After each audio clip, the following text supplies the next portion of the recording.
What was your cagiest move as a parent? Story 1. Not mine, but my family's. In the summer, me and my gaggle of cousins, just loved to go over to my grandparents' house to go swimming.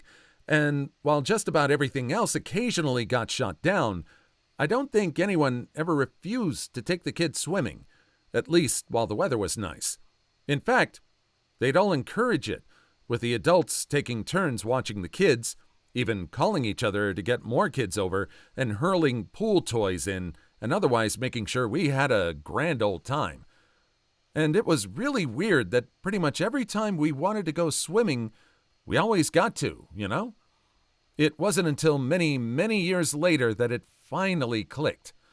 I'd started exercising regularly, and the gym I went to had a pool. I hopped in and did some laps, and as I was sitting there afterwards, completely exhausted, I realized that swimming is frickin' tiring. And then I thought about all those times we'd been swimming and, after we spent most of the day splashing around and swimming and whatnot, I remember we were usually pretty spent and spent the rest of the day either napping or lying in front of the TV, too exhausted to start anything. And then it clicked. They didn't care so much if we had fun. They found an easy, efficient way to burn off all our rambunctious energy under the guise of letting us do what we wanted and have fun. It was all a conspiracy. This is exactly why I take my 3-year-old to the park now. He just runs around in the sun like a chicken with his head cut off for an hour, and then by the time we got home, he's ready to curl up and go to sleep for a while. The same thing happened to someone I know. I knew their family for quite a while, and I would take their kid to the park every weekend, almost without fail. And that's kind of what happened. He would run around, have a great old time, and then he would just be very chill when he got home. Very cagey. Story 2. I'm going to cheat and recount my mom's awesome moment. I was suspicious of the tooth fairy, and so decided to test things. I took my tooth in its folded tissue, and after going to sleep, took it out from under my pillow, where Mom and I had placed it, and put it in my pocket instead. Dun dun dun! The next morning, I wake up, cagily reach into my pocket, find my gold coin wrapped up instead of the tooth, and in awe, say to Mom, "The tooth fairy's real!" Mom smiles and nods. Years later, Mom recounted the other side of the story. She sneaks into my room in the dark, feels under my pillow, doesn't find the tooth. She checks down the side of the bed, on the floor, nothing. Finally, in desperation, she picks me up and puts me into her bed, shuts my door, turns the light on, and proceeds to tear my bed apart looking for it. Finally, she gets suspicious. She looks in my drawer, through my bedside shelf, and takes down all my books. Nothing. Finally, she thinks, if I was testing the tooth fairy, where would I hide my tooth? She returns to me, reaches into my pocket, finds the tooth, and makes the appropriate rage comic face. Remakes my bed, tidies up my whole room, puts me back, and finally, exhausted but incredibly smug, goes to sleep, looking forward to my face the next morning. Man, and I thought the tooth fairy was really clever when she gave me exactly how much my mother said it would cost to rent The Return of Jafar. Your mother was a dang good tooth fairy. I would argue there's another strategy here. I would argue that she would leave the room an entire mess and just claim, "What did you do with the tooth?" If the kid confessed to it and said the tooth fairy must be really thorough to just search through everything to find a tooth. I think that would have been a little funnier, but this is good too. Story 3. When my kids were toddlers, I was traveling on business and happened to be in the hometown of a good friend. Call him Bob. I took Bob, his wife, who I didn't know very well, and their baby out to dinner in my rental car. On the way there, the baby, as they often do, liked the feeling of the moving car and didn't like it when the car stopped. so he would cry every time we came up to a stoplight. The wife was in new mom mode and would seriously lose it whenever the baby cried. Somehow, she didn't catch on to the relation between the crying and the car. To try to lighten the mood, I told her, "He'll stop in just a minute." She, of course, utterly went off on me, which naturally caused her baby to cry all the more. How do I know what her baby needs? Where do I get off telling her what her baby's going to do? As a man, I can't possibly have the sacred bond between a mother and her baby, etc., etc. So for the rest of the drive, I would say, "Start crying" every time we came to a stop, and "stop crying" every time we started up again, and he would. Freaked her right the hell out. I think she thought I was using witchcraft or had occult baby psychic powers or something. The mom sounds obnoxious. Did he even try afterwards to clue her in as to what the magic secret was? Or was he kind of holding his own against an obnoxious mother? Maybe later, when she started driving her kid around, she figured it out for herself, hopefully. Story 4. When I was little, I never ate broccoli. Then one day, the broccoli had melted Munster cheese on top. Awesome! I love cheese. I ate up the cheesy broccoli for a week or two. Then the cheese went away as suddenly as it appeared. I thought. That's odd. For about another week, I would melt the cheese on the broccoli in the microwave for myself.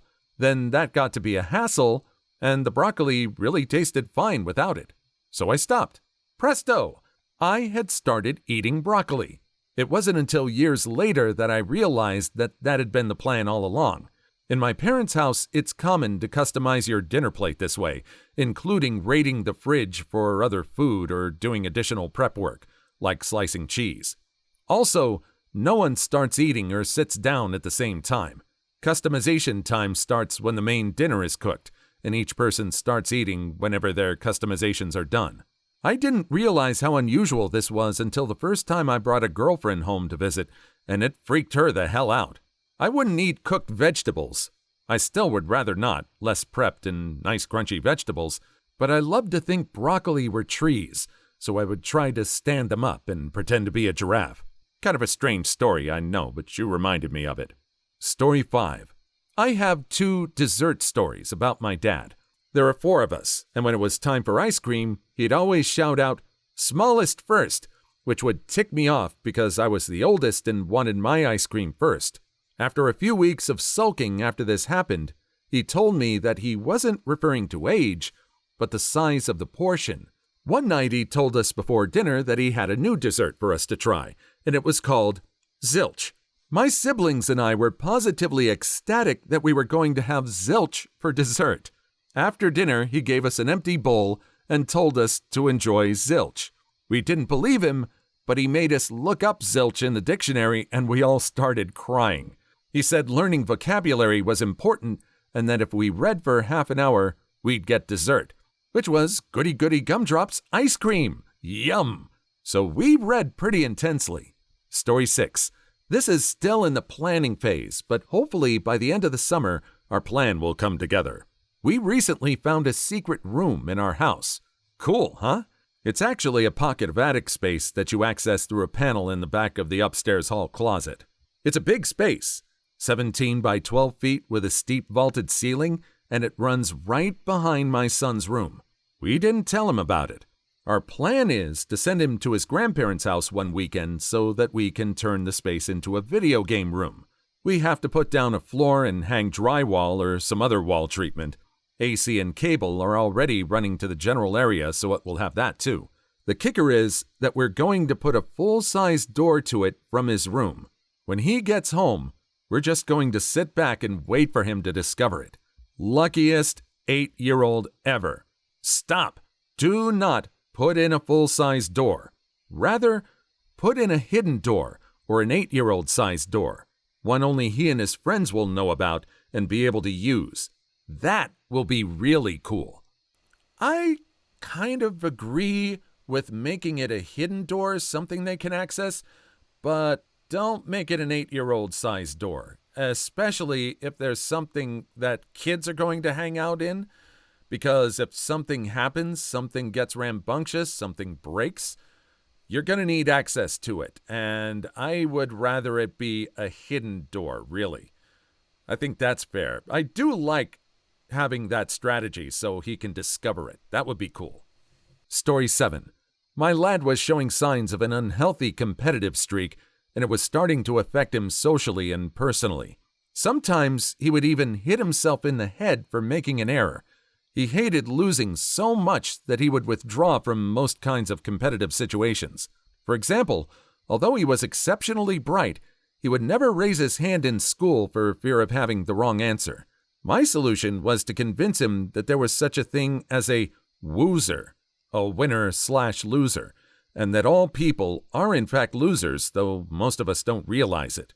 He was dubious at first, but then I defied him to show me any one person who always won or always lost at everything. Putting a name to this concept made it easy for him to retain it and eventually apply it to his own life. He's still very competitive, but he's no longer so hard on himself when he loses. Sometimes he still needs a little strategic reminder that we're all woozers. But then again, who doesn't? Story 8.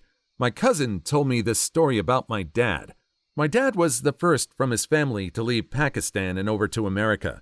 He spent his whole life supporting his siblings as well. When my cousin moved to the States, he had no idea how to go about doing his thing. He struggled for a few years before finally coming to my dad for assistance in starting a business. My dad said he couldn't spare the expense in helping out as he had to feed his own family. He offered to put my cousin in touch with a friend, let's call him Bob, who would be able to offer a loan. Fast forward a few years, the business is doing well, and my cousin finally paid off his debt. When he thanked Bob in the end, Bob told my cousin that the money wasn't his to loan out. Turns out, my dad loaned the funds to cousin through Bob. He didn't want my cousin to think he was indebted to anyone in the family or to try and take advantage. Story 9. With my preschoolers, I use the phrase, "you made the choice," quite often when using threats or discipline. For example, you are making the choice to yell during center time, so you are making the choice to sit down while your friends are playing outside, versus, "stop yelling or else I'll take away your recess time." It also works well when you're disciplining children for past events. I'm sorry, but you made the choice to hit your friend. It sounds trite, but once you put the action on them, they tend not to argue much. I thought it was pretty smart using this tactic, but it doesn't work on my kids at all. My son especially continues to do stuff that gets him in trouble, and just says matter-of-factly that he must be stupid for continuing to make these choices. He's 8. I'm kind of two minds about this one. On the surface, it sounds like a really good way to teach kids about actions having consequences, like very early on. You chose to make this, and so this is what's going to happen. I also keep hearing it in my head of every kind of schlocky action movie villain. "Oh, you chose to go up against me and my plans, and this is the situation. This is what's going to happen to you." It sounds kind of like gaslighting as well. I don't know how effective this is. What do you think? Let me know. Story 10. When I was little, I had a candy bar for some reason, and I didn't want to share it with my mom when she asked for a piece. She said, "Okay, but I'm going to disappear," and I still wouldn't give her any. So she walked off and fracking disappeared for like an hour. I was crying and running around the house trying to find where she went.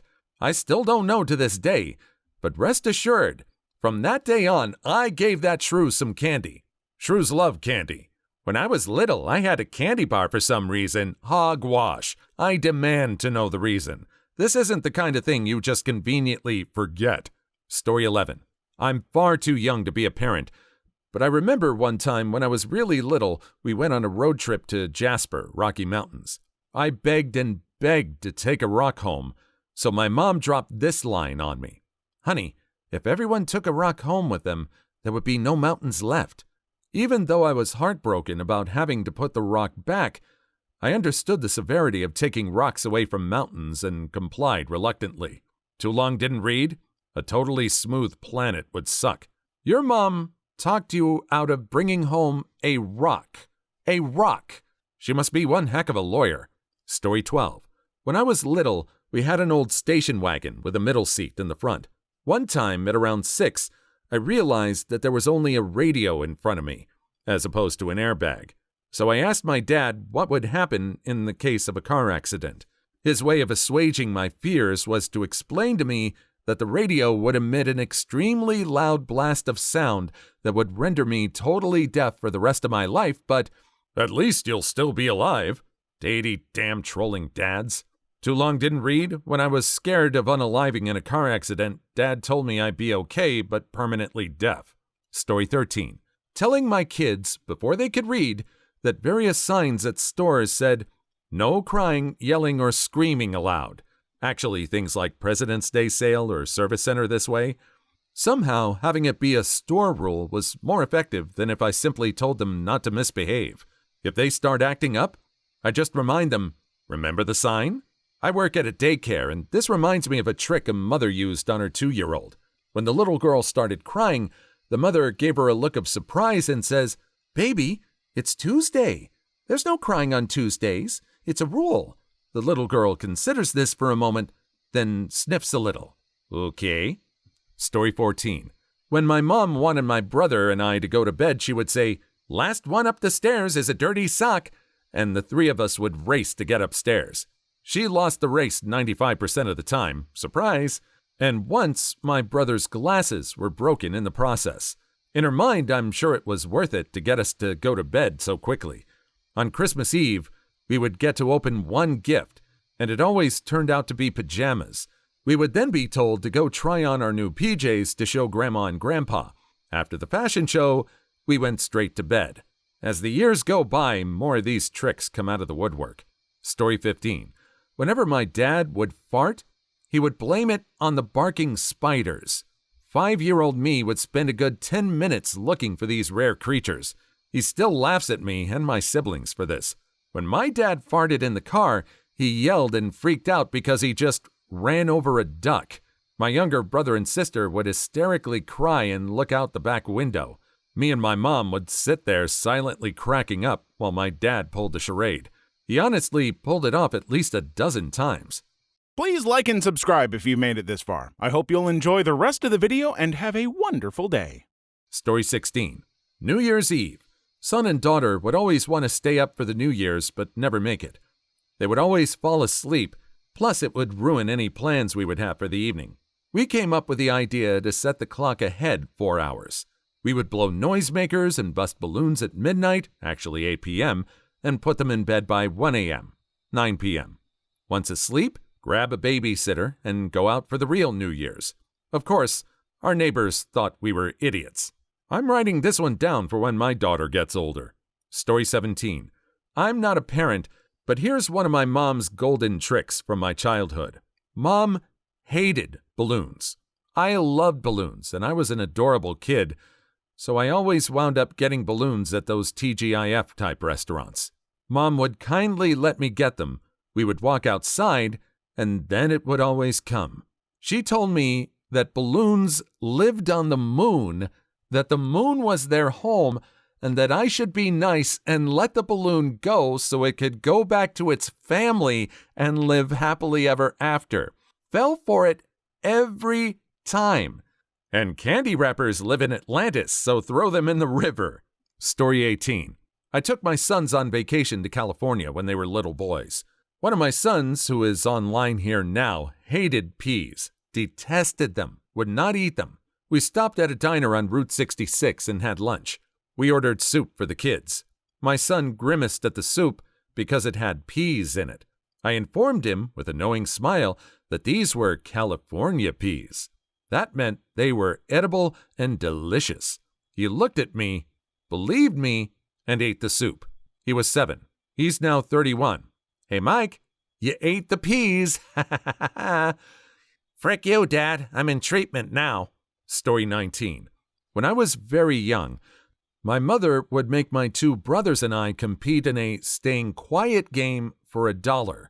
We used to all lie on the floor for 15 to 30 minutes at a time, motionless, while she'd sit on the couch reading some mystery novel.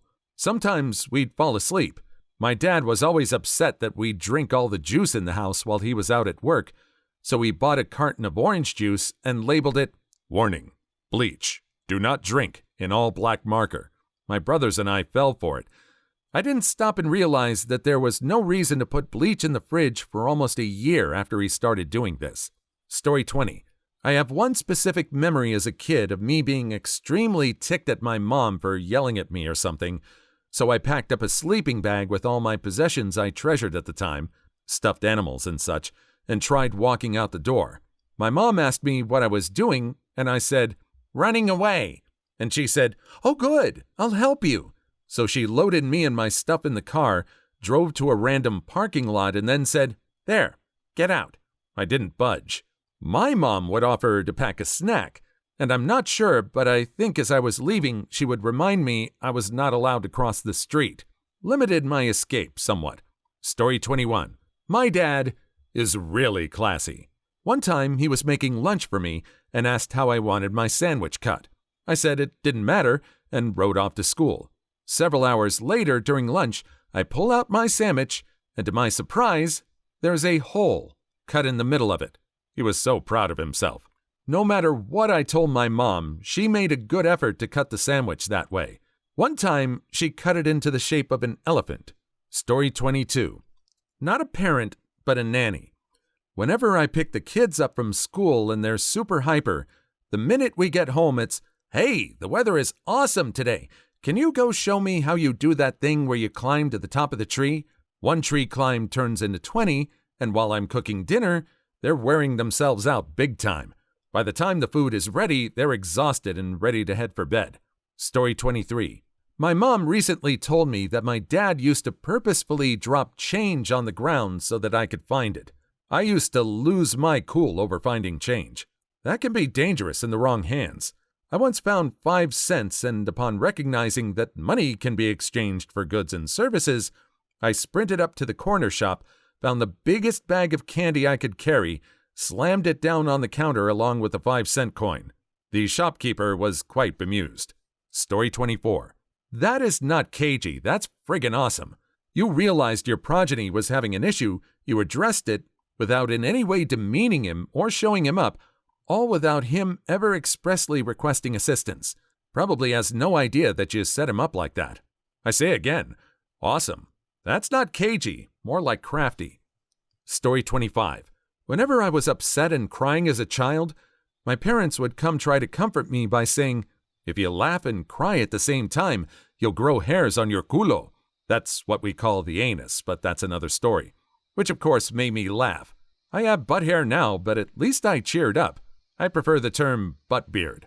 Story 26. We told our children that the world was black and white up until about 1965. Actually, we lied to them a lot and told them that we were lying about how it could be discerned that they were lies so as to teach them critical thinking skills. Curiously, only one of them is savvy. The other is still utterly gullible. I'm going to wait until 3D television is commonplace before I have children, then tell my kids the world was 2D up until about 2011. Story 27. My mom would be eating ice cream, and it looked really good, so I asked what it was and if I could have some. She called it brown mommy medicine. Since I was not a mommy, I knew I couldn't have any. My high school math teacher once told me a similar story where he called his beer daddy soda. Story 28. When the kids were about 8 and 10, they started to doubt the whole Santa Claus thing. That Christmas Eve, I took a pair of boots and rubbed them in the ashes of our fireplace and stamped boot prints to the tree and back of the fireplace. They were stunned. Got a couple more years out of them with it. Suckers. Story 29. My daughter and I went to the Chinese buffet almost every Sunday for years, and, at least until she was in school learning to read, she oddly got the same cookie fortune every time. Listen to your father, for he is a wise man. Note to self, get custom fortune cookies for my kid. Story 30. When I was a little kid, me and my brother refused to eat carrots because we didn't like them. Next time my parents included carrots in a meal, they told us they weren't carrots, but a new vegetable called orangabooms. We fricking love Oranjebooms. Kids are dumb. Oranjeboom is a brand of Dutch beer. Story 31. Whenever my parents wanted me to go to bed, they would tell me, "Would you like to go to bed now or in 5 minutes?" Needless to say, I opted for the 5 minutes. Once that was up, they could just force me to go to bed and claim that I chose to. Democracy in action. Story 32. My mom used the whole do unto others shtick. I was a biter when I was little, and to get me to stop, she took me to my room one day and bit me hard on the arm. In my tears of anguish, she said, "That's what it's like to be bit," and left the room. Sadly, it took 2 more occasions of her biting back before I stopped biting altogether. Story 33. With our 3-year-old at dinner time, serving something new. "Have we had this dinner before?" "Yes, we've had it lots. You really, really love this dinner." "Yay, my favorite." Story 34. I missed my turn one day in the car. My daughter was about 3 and heard me say, "Damn it," under my breath. She then proceeded to spend the next 5 minutes repeating the word over and over until I told her she was saying it wrong. It was actually pronounced Darget. Story 35. My son is in his whining phase at the moment. Anything, even a small scrape, and he's all, "It hurts. I need a boo-boo sticker. When will it be better?" etc., etc. This can go on for about half an hour. Now I simply ask him, "Is it so bad we have to amputate?" Shuts him up every time. Story 36. Once, driving past a do not enter sign, my son pointed it out and told me we weren't allowed to go in. I blurted out, "I talked to the guy and he said it was cool." It worked like a charm, and I got to reuse it a few times after that. Story 37. My mom admitted that she told my older brother that the ice cream van was just a van that drove around playing music for the neighborhood and didn't actually sell ice cream. "Oh, that's the onion van." Please leave your story in the comments. I would love to make a video on them in the future. Also, don't forget to like and subscribe.